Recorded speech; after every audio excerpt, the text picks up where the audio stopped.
Merci d'être avec nous sur Al24 News au sommaire de l'actualité de ce mercredi 14 mai. Le président algérien Abdelmadjid Tebboune achève sa visite d'État de 3 jours en Slovénie à l'invitation de son homologue slovène Nataša Pirc-Musar, marquée notamment par la signature de plusieurs accords et mémorandums d'entente dans divers secteurs, ainsi qu'une convergence de vues entre les deux pays sur diverses questions d'intérêt commun.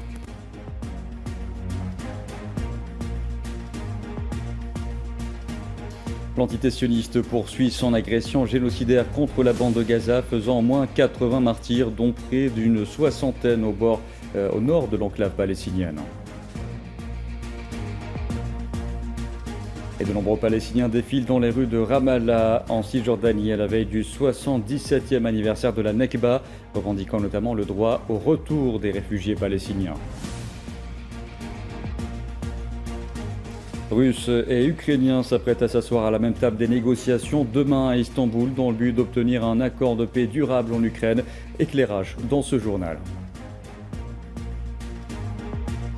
Et puis les crimes de l'entité sioniste s'invitent à l'ouverture du 78e Festival de Cannes. Retour dans cette édition sur le vibrant hommage rendu à la photojournaliste palestinienne Fatma Hassouna, assassinée en avril à Gaza. Bonsoir à tous. Le président algérien Abdelmadjid Tebboune a achevé cet après-midi une visite d'État de 3 jours en Slovénie à l'invitation de son homologue slovène Nataša Pirc-Musar. Une visite marquée notamment par la signature de plusieurs accords et mémorandums d'entente dans divers secteurs, ainsi qu'une convergence de vues entre les deux pays sur diverses questions d'intérêt commun.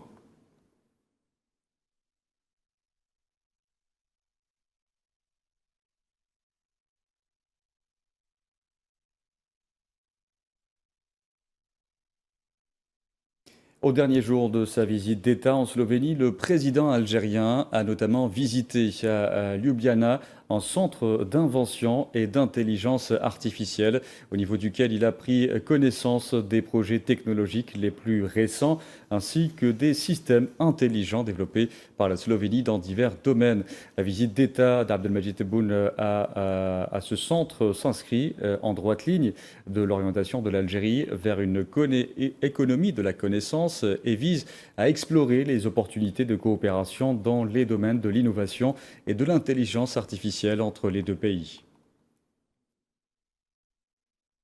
Auparavant, le président algérien a effectué en compagnie de la présidente slovène Nataša Pirc-Musar une visite au prestigieux Haras de Liptša en Slovénie, un établissement comptant parmi les haras les plus anciens et les plus célèbres en Europe et dans le monde.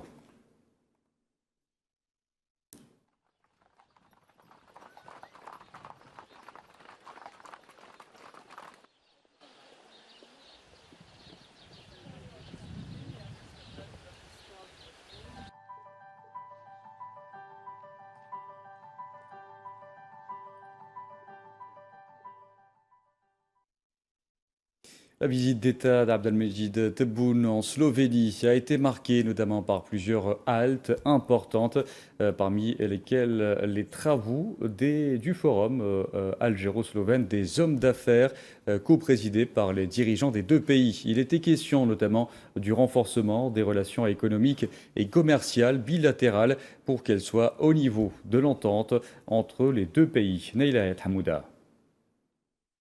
La visite officielle du président algérien Abdelmadjid Tebboune en Slovénie marque une nouvelle ère de coopération renforcée entre les deux pays. Une rencontre placée sous le signe de la consolidation des relations bilatérales avec un accent particulier pour le partenariat économique qui passe à la vitesse supérieure. L'un des accords les plus marquants, entre autres, reste sans conteste le partenariat conclu entre le groupe Sonatrach et l'entreprise slovène Joplin pour la fourniture de gaz naturel, où l'Algérie, autant que puissance gazière, a un rôle clé à jouer. Le contrat signé prévoit l'acheminement de quantités de gaz naturel vers la Slovénie via le gazoduc reliant l'Algérie et l'Italie. l'Algérie joue dans cette partie du monde. Nous avons un intérêt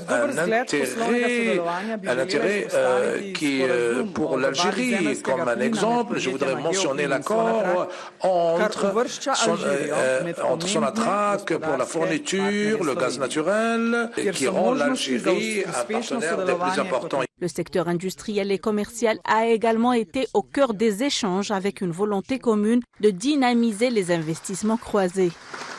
Il y a des opportunités pour la coopération telles que l'énergie, la transition vers le renouvelable, les produits pharmaceutiques, la biotechnologie, où la Slovénie a une grande tradition, et aussi l'industrie des produits alimentaires, l'ouverture de nouvelles possibilités également pour le transport.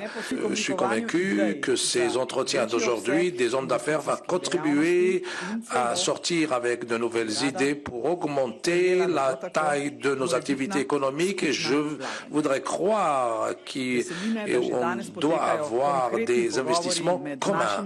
Une visite qui traduit la volonté des deux nations de franchir un nouveau palier dans leur coopération et des perspectives de développement mutuel. Le président de la République, Abdelmajid Tebboune, appelle à renforcer la coopération avec la Slovénie.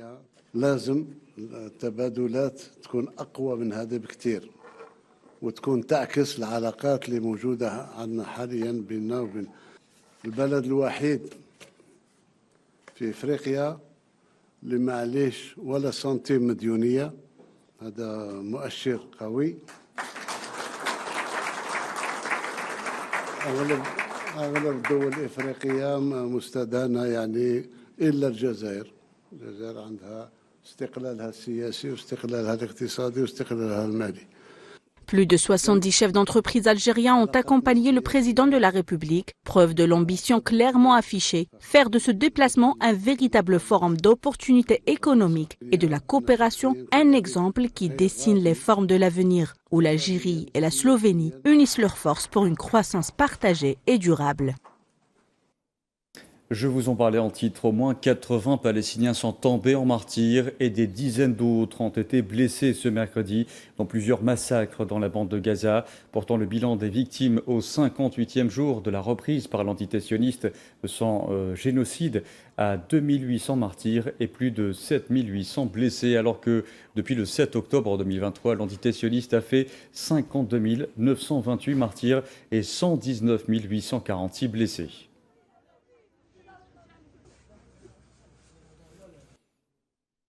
Et dès l'aube ce mercredi, près de 60 Palestiniens sont tombés en martyrs et des dizaines d'autres ont été blessés lorsque l'aviation de l'entité sioniste a lancé une série de missiles sur des maisons de civils palestiniens au nord de l'enclave palestinienne, notamment dans le camp de réfugiés de Jabalia et de Jabalia al-Balad, mais aussi sur la ville de Gaza. La plupart des victimes sont des enfants et des femmes. Asma Leïd. Une foule nombreuse s'est rassemblée ce mercredi dans la bande de Gaza pour accompagner les dépouilles de Palestiniens tués par les forces d'occupation sionistes dans une nouvelle agression génocidaire dans le camp de réfugiés de Jabalia et de Jabalia al-Balad dans le nord de Gaza, faisant plusieurs dizaines de martyrs dont la plupart sont des enfants.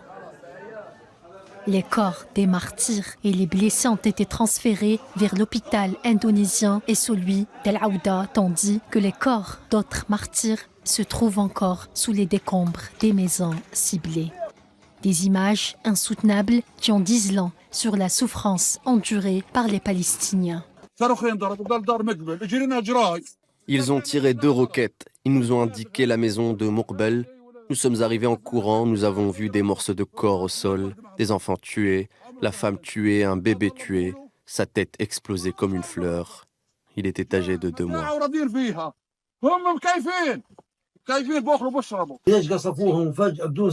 Pourquoi les Israéliens les ont-ils frappés si soudainement, sans avertissement préalable? Un enfant d'1 mois, peut-être 1 mois et demi. Quelle est la faute de cet enfant s'il est mort dans les frappes? Une femme enceinte, une femme âgée qui vit sous oxygène. Nous avons vu son corps voler de cette maison jusqu'à la mienne et la bouteille d'oxygène lui est tombée sur la tête. Paix à son âme, elle est morte en martyr. Un homme handicapé, voici le fauteuil roulant jeté en bas. Quelle est leur faute? Ce sont des gens simples. Sur ces images, on voit des Palestiniens inspecter le site abritant des personnes déplacées après les frappes sionistes. Regardez les habitants de Gaza, les malheureux, des Palestiniens sous les décombres. Que désirent-ils de plus qu'une telle Nakba? Il n'y a plus d'hommes, plus de femmes, plus d'êtres humains, plus personne. Qu'attend-il? Tuer les autres? Dieu est notre seul recours et le meilleur pour gérer nos affaires. Les forces d'occupation sionistes poursuivent leur agression contre la bande de Gaza par voie terrestre, maritime et aérienne. Chaque jour, les Palestiniens se réveillent sur les fracas des bombes, des obus et des balles. Le bourreau sioniste commet chaque jour des massacres épouvantables contre le peuple palestinien qui subit une campagne de nettoyage ethnique et de déplacement systématique. L'entité sioniste a pour rappel repris le 18 mars son agression génocidaire contre la bande de Gaza. Après une trêve fragile de 2 mois, les attaques ont repris avec un rythme redoublant de sauvagerie. L'entité sioniste a bombardé d'autres régions de la bande de Gaza. Au sud, un Palestinien, sa femme et leurs 2 filles sont tombés en martyrs suite à un tir de drone des forces de l'entité sioniste ayant visé une tente abritant des personnes déplacées dans la région d'Al-Mawasi à l'ouest de la ville de Khan Younes.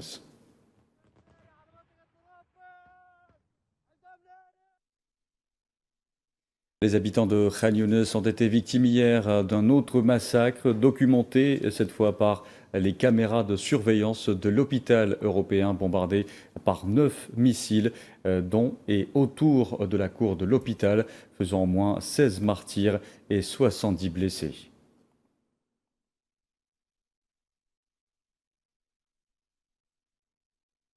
Au volet diplomatique, l'Algérie a appelé depuis New York par la voix du membre de sa mission permanente auprès des Nations Unies, Toufiq Laïd Koudri, un arrêt permanent et total de l'agression sioniste contre la bande de Gaza et à la levée immédiate du blocus qui lui est imposé à travers l'ouverture des points de passage aux aides humanitaires tout en cessant les opérations de déportation. C'était lors d'une réunion du Conseil de sécurité consacrée à la situation au Moyen-Orient, y compris la question palestinienne. Sur laquelle on ne peut plus fermer les yeux. Voilà plus de 19 mois qu'une guerre d'agression brutale est menée contre un peuple non armé. Voilà plus de 70 jours de blocage de toute entrée d'aide humanitaire à Gaza. Ce n'est pas une crise ponctuelle, non, c'est une tragédie humanitaire à la hauteur de la honte qui va continuer de suivre tous ceux qui ont participé, qui ont été complices de cette tragédie. Même ceux qui demeurent silencieux alors que cette tragédie se déroule. S'adressant à son tour aux membres du Conseil de sécurité, le chef de l'humanitaire à l'ONU, Tom Fletcher, a dénoncé les conditions inhumaines que l'entité sioniste impose délibérément et sans vergogne aux civils dans les territoires palestiniens occupés. So for anyone still pretending to be in any doubt, the Israeli design distribution modality is not the answer. Ainsi, pour ceux qui feignent encore d'avoir des doutes, le mode de distribution conçu par Israël n'est pas la solution. Il exclut pratiquement de nombreuses personnes, notamment les personnes handicapées, les femmes, les enfants, les personnes âgées et les blessés. Il provoque de nouveaux déplacements, il expose des milliers de personnes à des risques. Il crée un précédent inacceptable pour l'acheminement de l'aide, non seulement dans les territoires palestiniens occupés, mais dans le monde entier. Il limite l'aide à une seule partie de Gaza, tout en laissant d'autres besoins urgents non satisfaits. Il conditionne l'aide à des objectifs politiques et militaires. Il fait de la famine un argument de négociation. C'est un spectacle cynique, une diversion délibérée, un paravent pour de nouvelles violences et de nouveaux déplacements. Si tout cela compte encore, n'y participez pas. Monsieur le Président, pour mémoire, nous avons essayé. L'ONU a rencontré 12 fois et encore ce matin les autorités israéliennes pour discuter de ce mode de distribution proposé. Nous voulions trouver un moyen de le rendre possible. En Cisjordanie, occupés, des dizaines de colons sionistes ont pris d'assaut ce mercredi l'esplanade de la mosquée Al-Aqsa dans la ville occupée d'Al-Quds sous la protection des forces de l'occupation sioniste. Les colons se sont introduits dans l'enceinte de la mosquée par groupes successifs du côté de la porte des Maghrébins, ont mené des marches provocatrices dans ces cours et effectué des rituels talmudiques.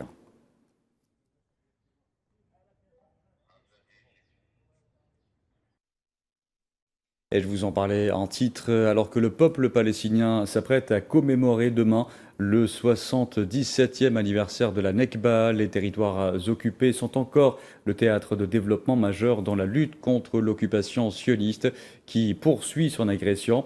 De nombreux Palestiniens ont d'ailleurs dès aujourd'hui tenu à défiler dans les rues de Ramallah en Cisjordanie, revendiquant notamment le droit au retour des réfugiés palestiniens. Tinhin El-Makassi. 77 ans après la Nakba, ce 15 mai 2025, le destin du peuple palestinien semble scellé, sacrifié sur l'autel de la géopolitique. De l'expulsion massive en 1948 au génocide actuel à Gaza, l'épuration ethnique systémique demeure le seul préceptat ad operandum de l'entité sioniste et de ses alliés. C'est sur le fondement de la domination coloniale et de l'injustice historique que l'ONU proclame le 15 mai 1948 la création de l'entité sioniste comme État, dans l'euphorie de la victoire de l'Occident contre le Troisième Reich, marquant ainsi une avancée majeure pour l'Occident sur l'échiquier géopolitique mondial. Pour bon nombre d'observateurs, la Nakba fut le projet des premiers sionistes dès leur arrivée en terre palestinienne. Prenant à titre d'exemple notamment le rôle de la principale milice juive en Palestine, la Haganah, bien avant la création de l'entité sioniste comme État. En effet, la milice a joué un rôle central dans l'épuration ethnique des Arabes, contribuant à l'expulsion forcée de centaines de milliers de Palestiniens.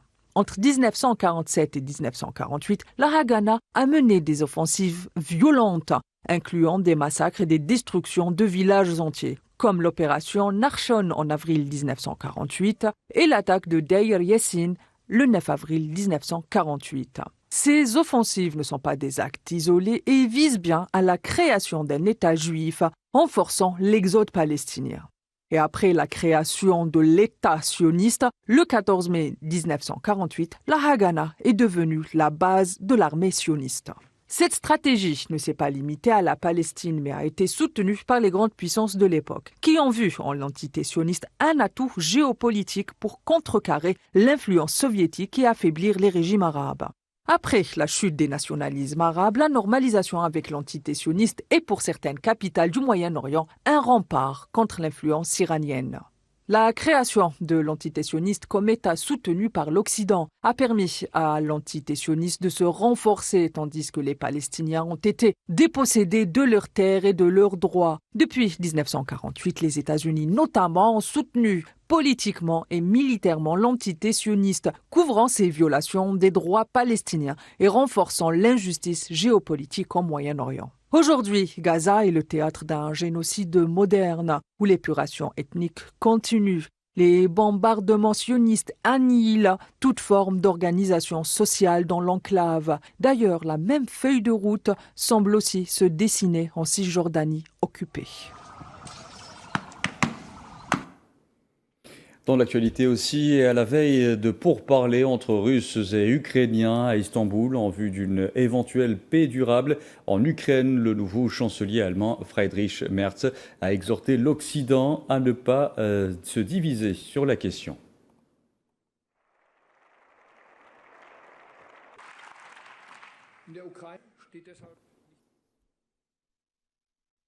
Et quel sera le niveau de représentation des délégations russes et ukrainiennes à Istanbul? Arracher un accord de paix durable en Ukraine est-il vraiment possible dans le contexte actuel? Autant de questions que le monde entier se pose à la veille d'une réunion annoncée comme cruciale. Voici l'éclairage de Safwan Ben Sabri.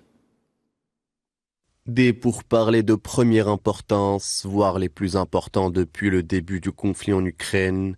Pour preuve, Volodymyr Zelensky est prêt à se déplacer Il n'est pas le seul. Donald Trump a affirmé qu'il pourrait être de la partie si Vladimir Poutine décidait de participer à la réunion. Quant à l'hôte des négociations, Recep Tayyip Erdogan, il est prêt à accueillir toutes les parties impliquées.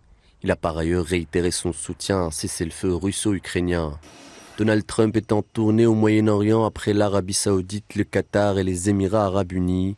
Il a affirmé depuis l'avion présidentiel américain qu'il serait prêt à prendre part à la rencontre, malgré un agenda hyper chargé. Je ne sais pas s'il va venir. Je sais qu'il aimerait que je sois là. Et c'est une possibilité. Si nous pouvions mettre fin à la guerre, j'y penserai. Demain, nous sommes tous réservés. Vous comprenez? Nous sommes prêts. Volodymyr Zelensky est lui décidé à rencontrer son homologue russe après plus de 3 ans de conflit. C'est M. Poutine qui décide de tout en Russie et c'est à lui que revient la décision concernant la guerre. C'est sa guerre. Par conséquent, c'est avec lui que les négociations doivent avoir lieu. Mais côté russe, le mystère reste entier. Le Kremlin n'a pour l'heure pas révélé la composition de la délégation russe qui se rendra à Ankara. Dimitri Peskov affirme « Nous le ferons quand nous aurons les instructions du président », une façon de donner raison à Volodymyr Zelensky. Je vous en parlais en titre, les crimes de l'entité sioniste se sont invités à l'ouverture du 78e Festival de Cannes. L'actrice française Juliette Binoche, présidente du jury de cette édition, a rendu un vibrant hommage à la photojournaliste palestinienne Fatma Hassouna, assassinée en avril à Gaza. Un hommage lors duquel Juliette Binoche a rappelé que Fatma Hassouna avait appris à la veille de sa mort que le film dans lequel elle jouait avait été sélectionné à Cannes. La veille de sa mort, elle avait appris que le film dans lequel elle figurait, le 16 avril dernier, à l'aube, à Gaza, âgée de 25 ans, la photojournaliste Fatma Hassouna et 10 de ses proches ont été tués par un missile qui a frappé leur maison. Elle avait écrit « Ma mort m'a traversée, la balle du tireur m'a traversée et je suis devenue un ange. Aux yeux d'une ville immense, plus vaste que mes rêves, plus vaste que cette ville. Je suis devenue une poète sainte aux yeux d'une forêt, me faisant ermite et prenant un cyprès pour offrande. La veille de sa mort, elle avait appris que le film dans lequel elle figurait était sélectionné ici à Cannes, au Festival de Cannes. Fatma aurait dû être parmi nous ce soir. L'art reste. Il est le témoignage puissant de nos vies, de nos rêves. Et nous, spectateurs, nous l'embrassons. Allez, cinéma, toujours cette fois avec la 9e édition du Festival du film européen qui se poursuit en Algérie. La cinémathèque de Béjaïa, à l'est algérien, a organisé une masterclass animée par le scénariste hongrois du film Semmelweis. Un drame historique sorti en 2023 et réalisé par Lajos Koltai. Le film retrace l'histoire vraie et tragique d'un des pionniers de la médecine moderne, Ignác Semmelweis, médecin hongrois du 19e siècle. C'est un médecin méconnu au monde. Mon objectif en tant que scénariste est de faire connaître non seulement son nom, mais aussi son histoire et son parcours marqué par le succès, l'émotion et parfois les conflits. Ce médecin a été bouleversé par le taux alarmant de mortalité chez les femmes en couche victimes de la fièvre puerpérale.